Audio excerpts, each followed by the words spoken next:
C'est l'heure des informations sur la télévision nationale. Bonjour à tous et bienvenue. Dans les titres de l'actualité, mieux organiser la chefferie traditionnelle, cette ambition du chef de l'État est toujours d'actualité. Patrice Talon a reçu hier les membres de la commission chargée des travaux pour asseoir un cadre juridique. La Cour suprême du Bénin et la Cour de cassation du Burkina Faso viennent de signer une convention de partenariat. Elle sonne le départ d'un partage d'expérience entre les deux institutions.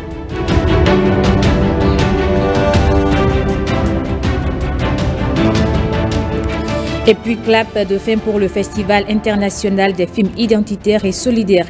C'était un rendez-vous culturel qui a consacré plusieurs œuvres cinématographiques de réalisateurs venus du monde entier.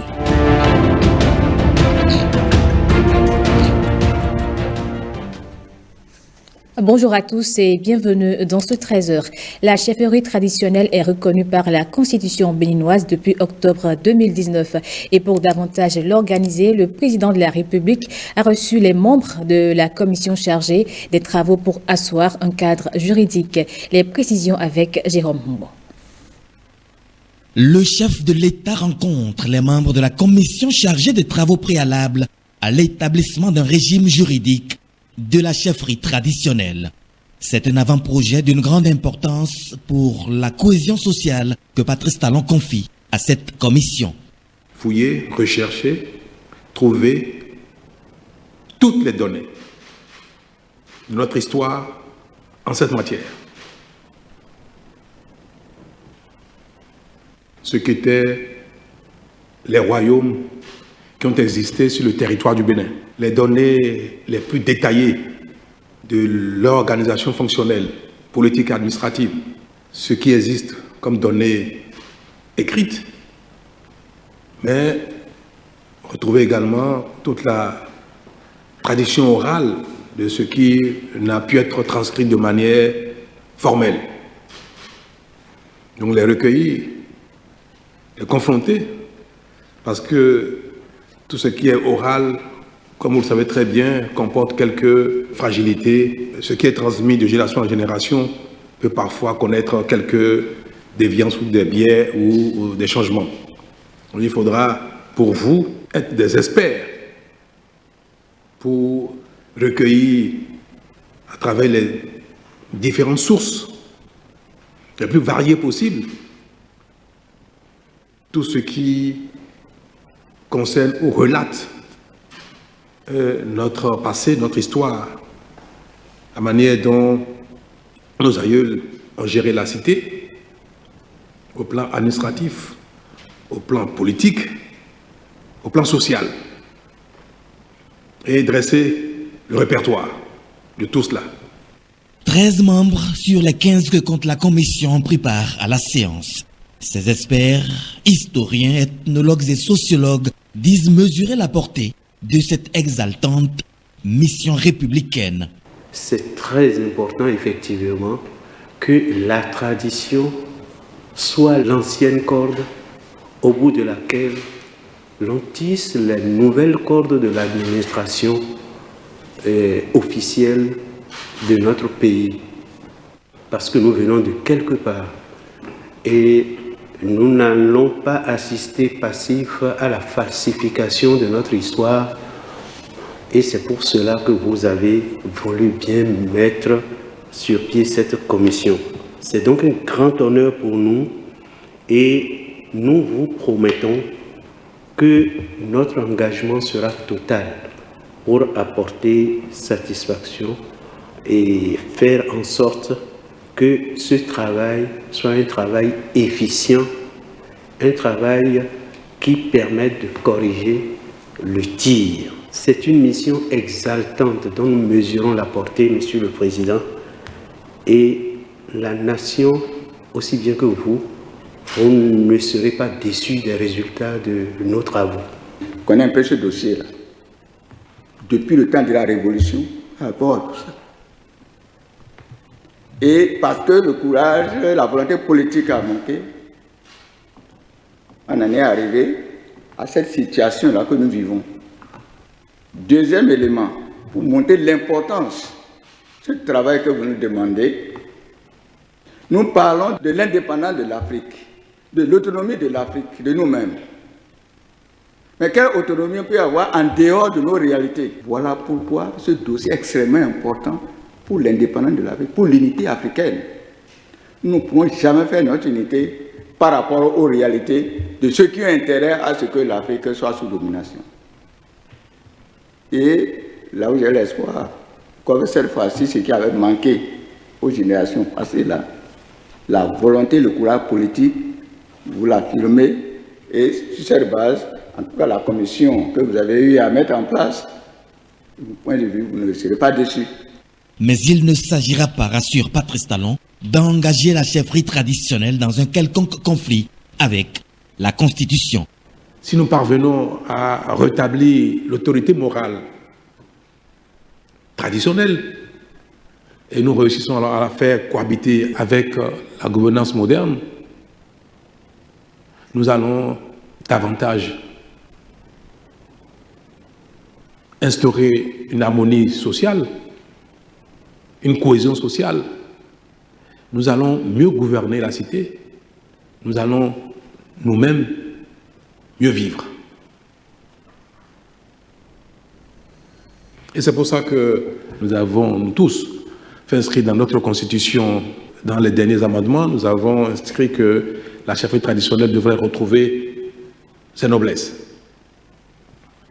Maintenant, il nous revient de rédiger les textes de loi et de règlement qui vont définitivement asseoir l'organisation, les prérogatives et le mode de fonctionnement de cette chefferie traditionnelle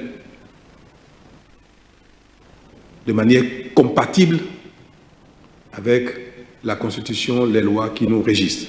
Le chef de l'État a par ailleurs souhaité que l'aspect genre soit pris en compte dans la configuration de cette commission.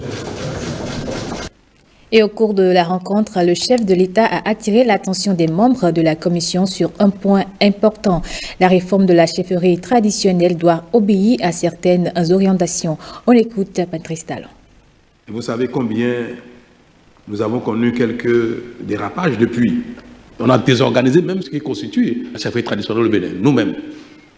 Et comme nous avons la volonté de la rétablir dans toute sa noblesse, parce qu'elle est récente. Notre histoire, la gouvernance moderne du Bénin, elle est récente. Et chacun d'entre nous porte encore dans nos ADN la manière dont nos parents, nos aïeuls ont géré la cité. Et cela requiert, pour une bonne harmonie entre les données de la République moderne, la tradition de ce que nous avons été il n'y a pas si longtemps, donc une bonne harmonie pour nous-mêmes, pour notre stabilité, pour notre dignité, pour notre harmonie intérieure.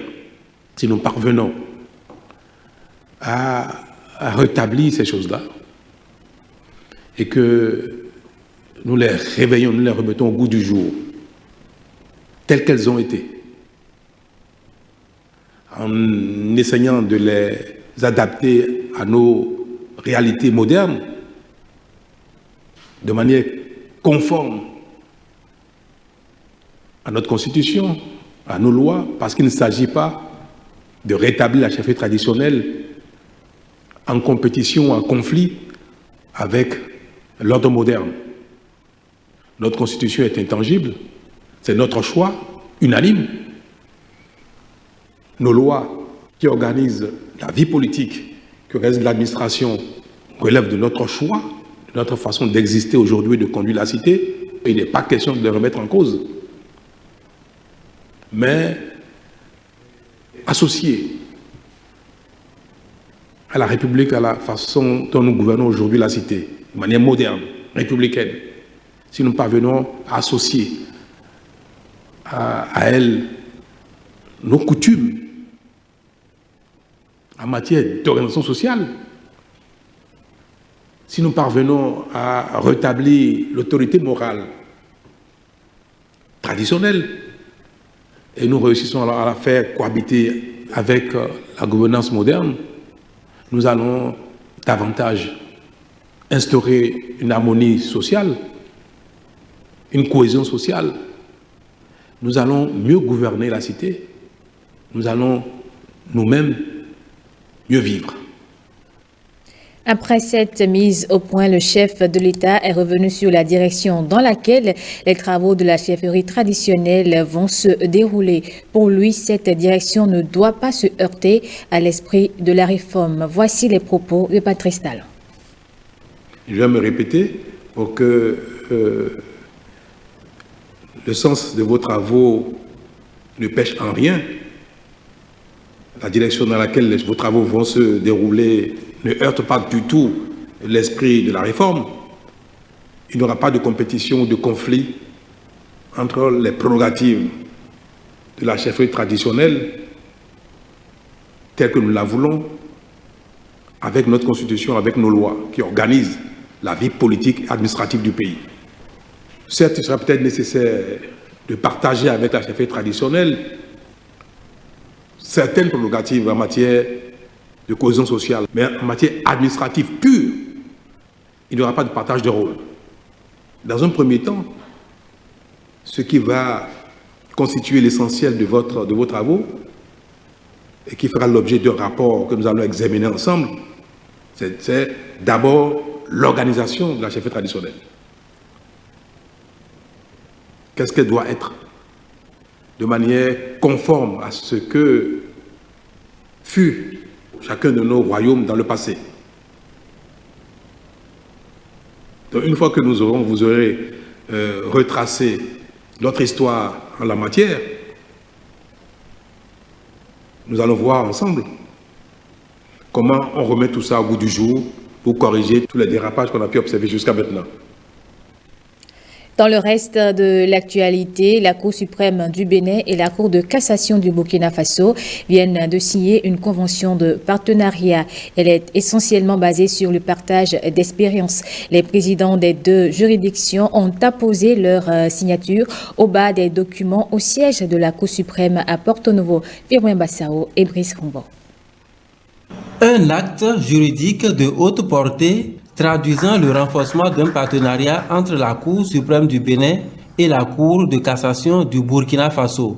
Un partenariat qui s'annonce bien fécond. S'associer pour agir dans une perspective africaine francophone et confronter leurs défis spécifiques au plan de leurs pratiques juridictionnelles. Nous ambitionnons en effet d'encourager nos deux institutions judiciaires à une réflexion et à une confrontation d'idées sur les grands enjeux judiciaires et juridiques de notre époque, à travers l'analyse pertinente des réalités intrinsèques de nos sociétés respectives. La coopération ainsi engagée s'inscrit dans les objectifs que poursuit l'Association africaine des hautes juridictions francophones, leur espace commun, ceci dans le cadre de la coopération sud-sud entre les hautes juridictions. Il était grand temps de formaliser nos liens du fait de la proximité de nos deux cours liées, il est vrai, par une histoire semblable, par les nombreux échanges réciproques, par l'amitié, l'estime et le respect mutuel de nos deux institutions, par une trajectoire commune en tant que haute juridiction. La cérémonie s'achève par un échange de cadeaux entre les deux parties, dont la célèbre récade, symbole de commandement du roi Guézo, remise au président de la Cour de cassation du Burkina Faso. En Conseil des ministres, mercredi dernier, les membres du gouvernement ont donné une nouvelle allure à la lutte contre la pollution sonore. Ils ont pris un nouveau décret pour permettre une lutte plus efficace. Dans le reportage qui va suivre, Jean-Claude James revient sur les nouveaux éléments de ce document et les différentes implications. Dans la liste des pollutions environnementales, la nuisance sonore vient en tête. Mais avec le nouveau décret, plus rien ne sera comme avant. J'invite tous les téléspectateurs à jeter un coup d'œil sur ce décret. Il y a eu des modifications. D'abord, on a inséré 3 sources de pollution qui n'existaient pas. Les salles de fête, les tentes non insonorisées, les animaux domestiques. Au niveau de l'article 7, il y a l'insertion d'un alinéa qui parle de la distance qui doit séparer la source de bruit des établissements sensibles. 200 mètres. Il y a l'insertion d'un article aussi qui recommande l'obtention d'un certificat de conformité environnementale. Désormais, un plafond de décibels est autorisé selon la plage horaire et l'espace. De 7h à 13h, hors de travail, nous sommes à 70 décibels maximum. Autorisé dans les espaces publics. Parce qu'il y a une différence entre les espaces publics et les espaces privés. De 13h à 15h, nous descendons à 50 décibels autorisés. Ça veut dire que quand vous rentrez chez vous et qu'il y a un établissement public à côté de vous, il ne peut pas émettre au-delà de 50 décibels de bruit. De 15h à 22h, on peut encore émettre jusqu'à 70, mais de 22h du soir à 7h du matin, on retombe à 50 décibels. Je voudrais vous rappeler qu'en période, d'abord pour les établissements privés, partout où vous avez 70 décibels, dans les zones résidentielles, ça retombe à 60 décibels. Il y a un article dont parlait tout à l'heure M. Kedoide, le directeur général de l'ABE, c'est l'article 19 qui dit « Les promoteurs des débits de boissons, restaurants, dans lesquels le niveau de bruit est susceptible de dépasser le seuil prévu à l'article 17 du présent décret, insonorisent leurs locaux. L'usage de haut-parleurs à l'extérieur des locaux est interdit. » Le ton est donné et l'application de cette nouvelle disposition fera l'objet d'une grande rigueur. L'information sans la coercition, sans la sanction, vous connaissez bien notre pays. Tout à fait. Il faut commencer à sanctionner. Et c'est ce que les populations, je pense, attendent du gouvernement. Moi, je voudrais rassurer les populations de la disponibilité et des fonctionnaires de la police républicaine à accompagner la mise en application et le respect des dispositions du président décret. Selon l'autorité, des séances de sensibilisation sont prévues pour permettre à tous les Béninois d'être au même niveau d'information. Ça y est, les travaux du premier séminaire de l'association Saouda sur les troubles du sommeil ont démarré. Mais avant les échanges proprement dits, les organisateurs sont revenus sur les objectifs de ce rendez-vous santé. Jean-Claude Diemsa et Bernard Diobé. À cette rencontre aux allures festives, un problème de santé publique alimente les débats. Les troubles du sommeil qui sont dans le viseur de l'association Saouda. Les objectifs principaux sont d'améliorer la prise en charge des troubles du sommeil en Afrique et de favoriser les échanges, une bonne collaboration entre les médecins ou les professionnels de santé en France et en Afrique. Durant 4 jours, ces franco-béninois spécialisés dans différents domaines vont revisiter ensemble le chapitre de la prise en charge des pathologies du sommeil. Vraiment, c'est une discipline qui par excellence fédère parce que les troubles du sommeil, à part le côté central, il y a des troubles obstructifs du sommeil sur lesquels on travaille ensemble parce qu'il y a des conséquences cardiaques, des conséquences pulmonaires, des conséquences de croissance pour les enfants. Et c'est comme un cercle qui s'auto-entretient et nous on intervient sur plusieurs. Et quand on est ensemble pour faire quelque chose, eh bien on est heureux de résoudre efficacement un problème.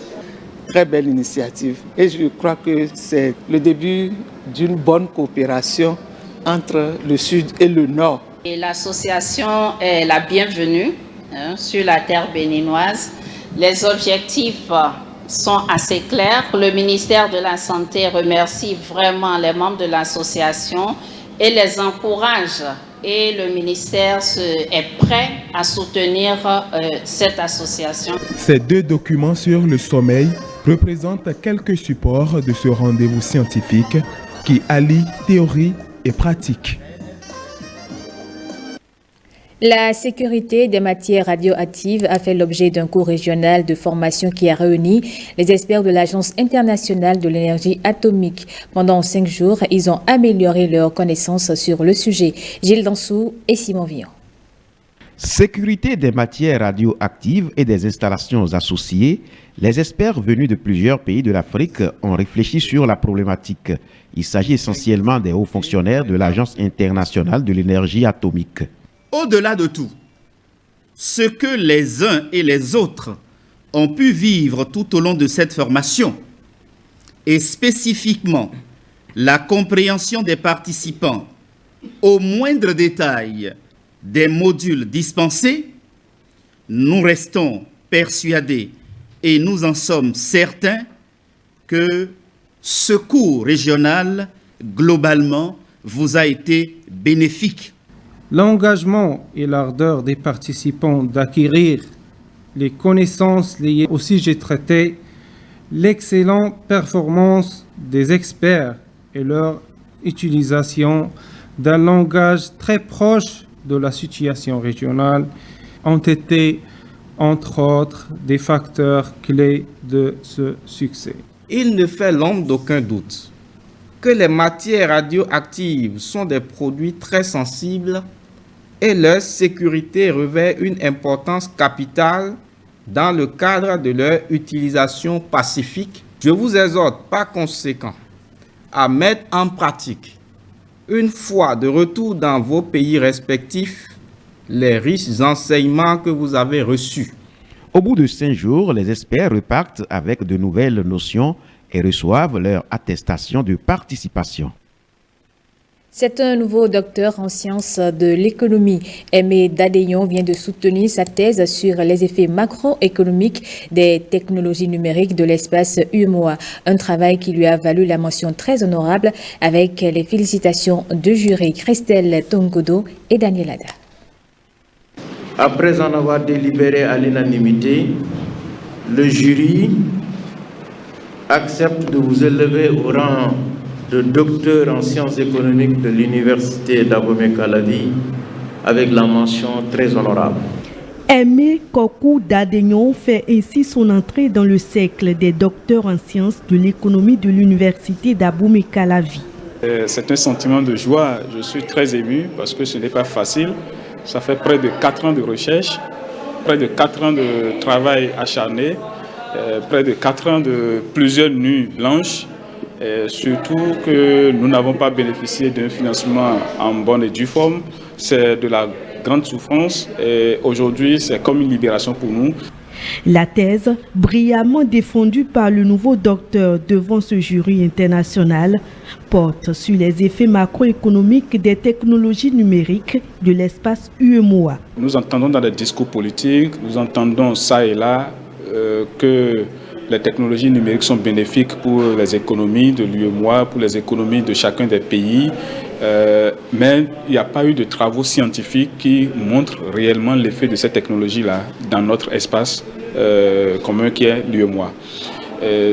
Au-delà de ça, aujourd'hui, l'allure que prennent les technologies numériques, si on ne circonscrit pas leurs effets et prendre les dispositions qu'il faut pour mieux cadrer leur adoption et leur utilisation, on se ferait surprendre par ces technologies-là. Je pense que les conclusions de notre thèse seront appliquées d'une manière ou d'une autre, de façon voulue ou invoulue, parce que les technologies numériques aujourd'hui constituent le levier donc, de développement. Pour le chercheur, une assurance demeure. Aucun État ne peut se passer des technologies numériques aujourd'hui. Plus de 350 candidats répartis dans 2 centres de composition ont subi les épreuves d'évaluation finale des cours d'alphabétisation. L'initiative émane du Bureau des projets de développement des œuvres sociales BUDPOS. Une de ses missions principales, participer à l'émancipation de la femme rurale. Patrick Ayadji et François Issou.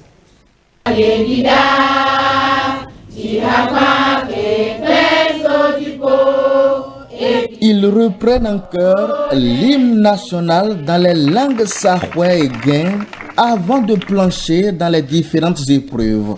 Ils sont 359 candidats, dont 257 femmes, à vouloir passer le cycle 1 niveau 2 avec brio. Mais pour y parvenir, des obstacles sont à franchir. Ils ont au total 6 épreuves.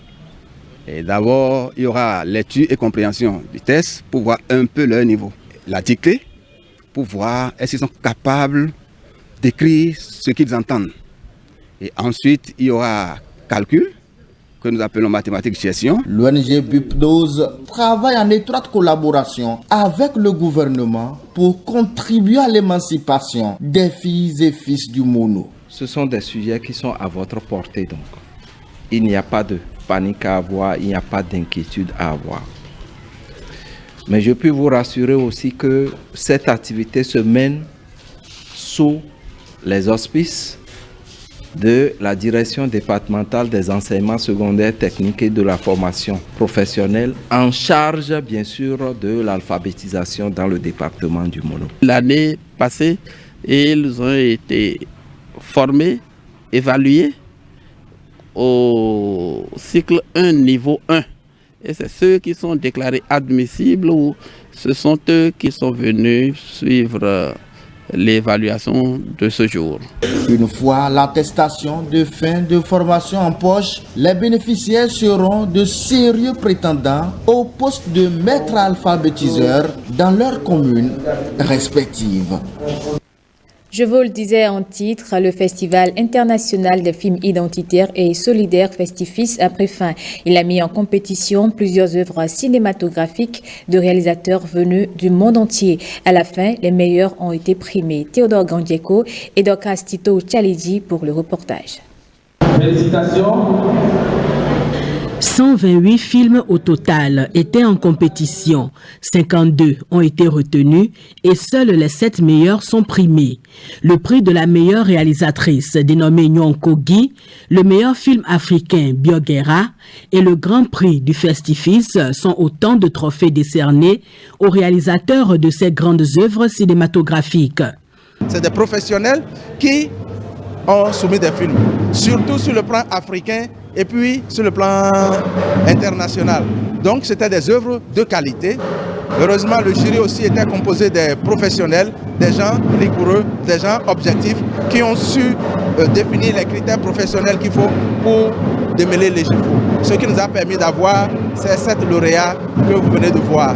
L'originalité des thèmes abordés, la qualité du son, la succession des images sont autant de paramètres qui ont permis d'apprécier la qualité des œuvres. Une deuxième édition, un festival à Niki et on a 128 participations. C'est un record. Ce n'est pas que des Béninois. Des films sont venus du monde entier, des Amériques, de l'Europe, de l'Asie et même de l'Océanie, je vous dis. Et c'est dans ce lot que nous avons trié maintenant les 7 meilleurs. J'avoue que c'est une réussite. C'est donc un pari gagné pour cette deuxième édition du Festival international des films identitaires et solidaires. Le cinéma et le vivre ensemble pacifique étant la thématique retenue pour l'édition 2022 de ce grand rendez-vous cinématographique. Et voilà qui met un terme à cette édition du journal. Merci à vous de l'avoir suivi. Je vous retrouve à 19h avec plaisir.